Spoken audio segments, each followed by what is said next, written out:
In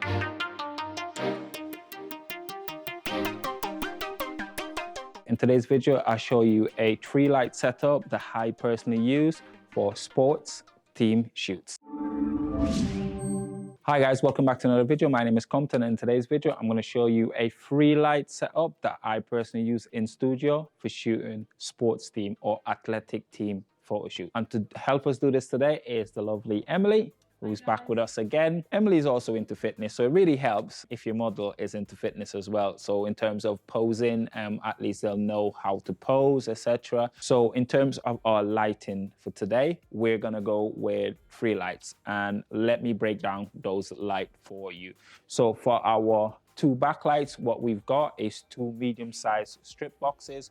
What these are gonna do is basically outline the side of Emily really nicely, give her a really nice definition on the outside of her arms. So on this side, we've got a 200 watt Lumi 200, which is a Pixel Pro strobe. So it's a 200 watt strobe. On this side, we have got another strip box, which will do exactly the same as that. Again, we'll give Emily a really nice rim on this side. And again, we've got another 200 watt strobe in here and another strip box. And on our main light, we've got a 95 cm softbox, a double diffuse softbox. Again, this is another Pixel Pro softbox. And we are also using a 200 watt light, a 200 watt strobe. And what this is gonna do is illuminate the front. And for our lens and camera combination, today we're going to be using the Tamron 70-180. This is a 2.8 lens, but I will show you guys exactly what sort of settings I prefer to use when I do this type of portraits, because I like a lot of detail. So I'll probably be around f8 to f10. And for our camera, we're going to be using my go-to Sony a7 III. Let's start first by introducing our backlight, and we will start with our light on my right, on Emily's left, and show you the effect that this light gives. So just nice and straight. Yeah, there we go.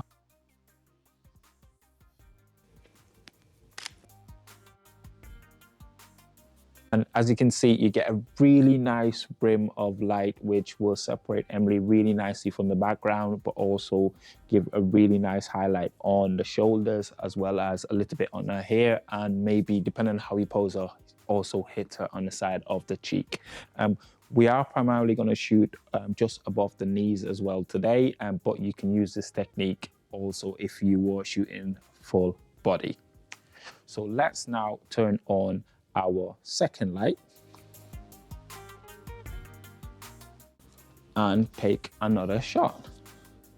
So come over a little bit for me, Emily. Perfect, right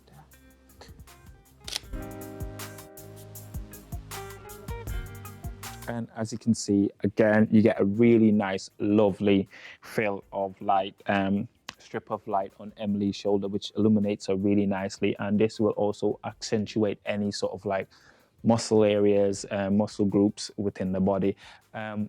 In terms of our light settings, both of our rim lights are set to 116 power, so that it's nice and even. And in terms of our actual camera settings, our camera is set to f10 and at 200 of a second, and ISO at 100. So let's now go ahead and introduce our main light. For our main light, we are set to 1/1/4 power. So that main light is actually 2 stops brighter than our 2 backlights. We don't want the backlights to overpower a shot, hence why they're slightly darker and slightly lower powered. So we just want to use them to add a little bit of highlight around Emily's arms, a shoulder, and areas where we can see a lot of like muscle and, you know, all the hard work that Emily's been putting in the gym today.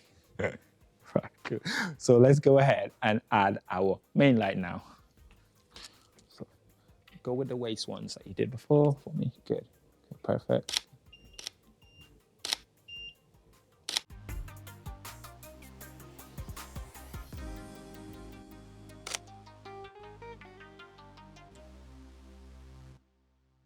And as you can see, you get a really nice kick of light. What is also super helpful to know is to let your model know as well, is that if don't go too low, depending on your position of your light, you will have shadows within the eyes. So what you can do is actually model to keep the head really nice and high, and then you shoot from a low angle. So now that we've got our setup really nice and dialed in, we're gonna go ahead and take some shots to create some dynamic fitness portrait. So let's go.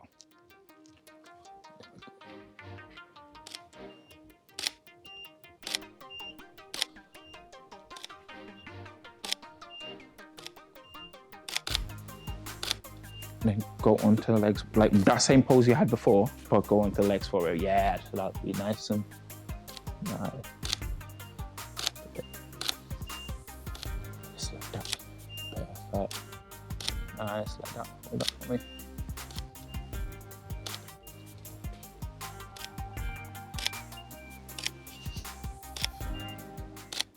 Right, guys, so we've switched out our lens from the 70 to 180 to the 28 to 75. Again, it's still 2.8, but we're also going to keep our settings in terms of our camera settings exactly the same. So we're at 200 per second, f10, ISO 100. So I'll go to that one you did before, like that way. So accentuate that a little bit. Perfect. So maybe go out with it that way. Yeah, right there, right there. So create that really nice triangle.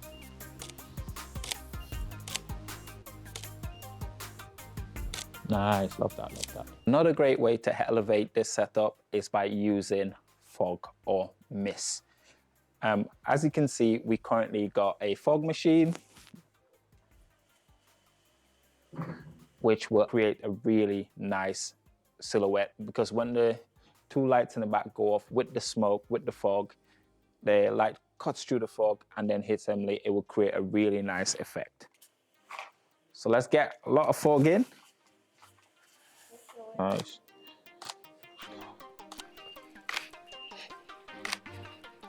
Bring that one right. Yeah, right. But then take it out. Yeah, right there. Good. Nice and dead straight like how you were. Looking towards that way. Keep.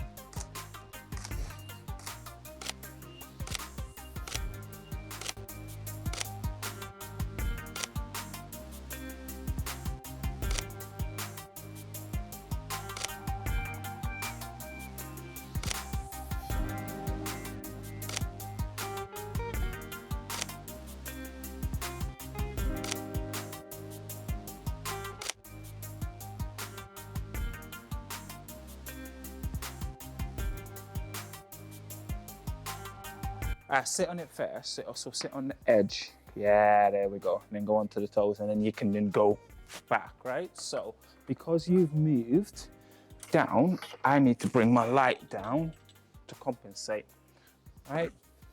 Yeah. Ready, and go.